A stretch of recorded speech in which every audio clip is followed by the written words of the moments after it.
और खबरों में आगे बढ़ते हैं। प्रयागराज के उमेश पाल हत्याकांड में अतीक परिवार की मुश्किलें और बढ़ गई हैं। अब इस हत्याकांड में अतीक अहमद के दोनों बेटों को आरोपी बनाया गया है। ये पूरी रिपोर्ट देखिए।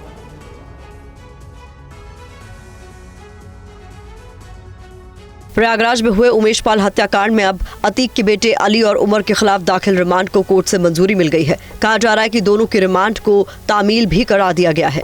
अतीक के दोनों बेटे अलग अलग जेलों में बंद हैं। अली फिलहाल नैनी जेल में बंद है तो वहीं उमर लखनऊ जेल में बंद है। आरोप है कि अतीक के दोनों बेटों ने जेल में रहते हुए इस हत्याकांड की साजिश को रचा था। इसी दौरान शूटरों से मुलाकात कर उन्हें निर्देश दिए गए थे। एसीपी धूमनगंज की जांच में दोनों के खिलाफ पुख्ता सबूत मिले हैं, जिसके बाद दोनों को आरोपी बनाया गया है। फरवरी 2023 को बीएसपी विधायक राजू पाल की हत्या के मामले में मुख्य गवाह उमेश पाल की हत्या कर दी गई थी।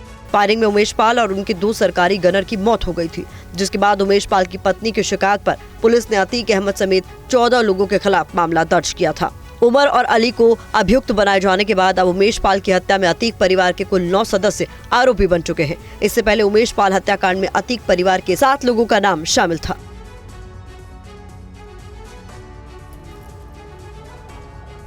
यूपी कांस्टेबल भर्ती परीक्षा पेपर लीक मामले के मास्टरमाइंड को यूपी एसटीएफ ने गिरफ्तार कर लिया है। कहां से पकड़ा गया है ये मास्टरमाइंड, बताते हैं आपको इस रिपोर्ट में पूरी खबर।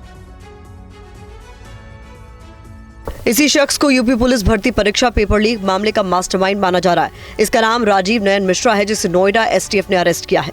आरोपी पहले भी कई पेपर लीक मामलों में शामिल रह चुका है और इनके लिए जेल भी जा चुका है। मुखबिर की सूचना पर ग्रेटर नोएडा से इसे गिरफ्तार करने में कामयाबी हासिल हुई। पूछताछ में खुलासा हुआ है कि गुड़गांव के अलावा आरोपी राजीव ने रीवा के भी एक रिजॉर्ट पे अपने गैंग के साथ पेपर पढ़वाया था। पूर्व में ये एनएचएम घोटाले में ग्वालियर और यूपी पेपर लीक में कौशाम्बी से जेल जा चुका है। 17 से 18 फरवरी को उत्तर प्रदेश में सिपाही भर्ती परीक्षा आयोजित की गई थी। 60,000 से ज्यादा पदों पर ये भर्तियां निकाली गई थी। परीक्षा में करीब 48 लाख युवाओं ने किस्मत आजमाई थी। परीक्षा देने के लिए यूपी ही नहीं बल्कि मध्य प्रदेश, राजस्थान और बिहार तक से युवा आए थे। पेपर लीक की वजह से एग्जाम को कैंसिल करना पड़ा था, जिसके बाद से ही सिपाही भर्ती रद्द होने के बाद से पुलिस पेपर लीक के आरोपियों की धरपकड़ में जुटी हुई है। मामले में 300 से ज्यादा आरोपी पकड़े जा चुके हैं। छत्तीसगढ़ के बीजापुर में पुलिस और नक्सलियों की मुठभेड़ के बाद अब तक 13 नक्सलियों के शव बरामद किए जा चुके हैं।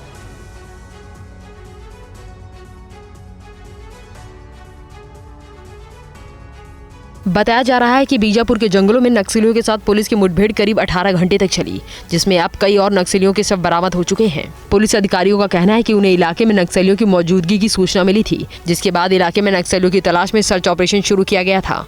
इसी दौरान दोनों पक्षों के बीच घंटों मुठभेड़ चलती रही। छत्तीसगढ़ के डिप्टी सीएम अरुण साव ने कहा कि उनकी सरकार नक्सलियों से शांतिपूर्ण बातचीत के जरिए उनकी मांगों पर विचार करने के लिए भी तैयार है।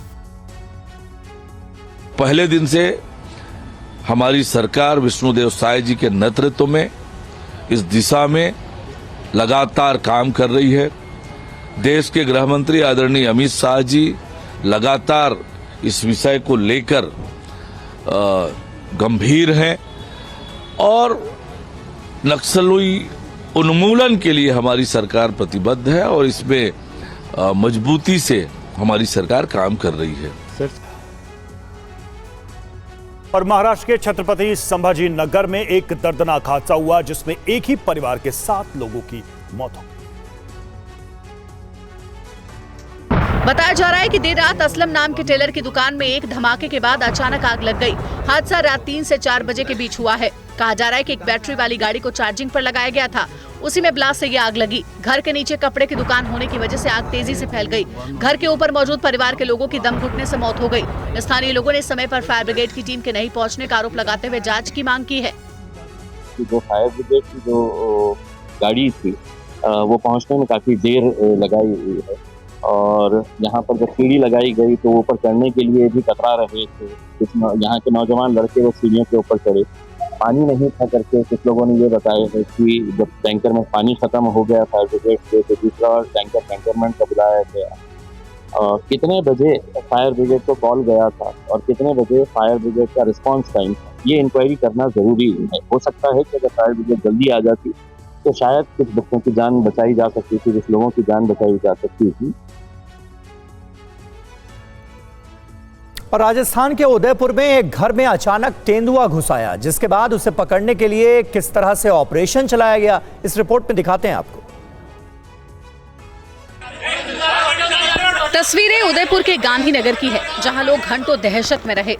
दरअसल गांधीनगर के इस घर में एक तेंदुआ घुस आया था। घर में मौजूद लोग जान बचाकर इधर उधर छिप गए। घर में मौजूद तेंदुए की कई तस्वीरें भी सामने आई। घर के बाहर मची अफरा तफरी के बीच देखिए किस तरह से तेंदुआ घर के अंदर छिपकर बैठा नजर आया। तेंदुए के एक घर में घुसने की खबर जैसे ही इलाके में फैली, लोग तमाशबीन बनकर इस मकान के बाहर इकट्ठा होने लगे। तुरंत वन विभाग की टीम को घटना की सूचना दी गई। वन विभाग की टीम ने लोगों से घर से दूरी बनाए रखने की अपील की, लेकिन अपील बेअसर रही और लोग भारी संख्या में घर के बाहर ही डटे रहे। इस दौरान कुछ लोग नजदीक के घर की छत पर खड़े होकर तेंदुए को पकड़ने का ऑपरेशन देखते नजर आए। तेंदुए को पकड़ने का ऑपरेशन घंटों चलता रहा। इससे पहले इलाके में तेंदुए के आने की घटना होती रही है। बेहोश हो गया।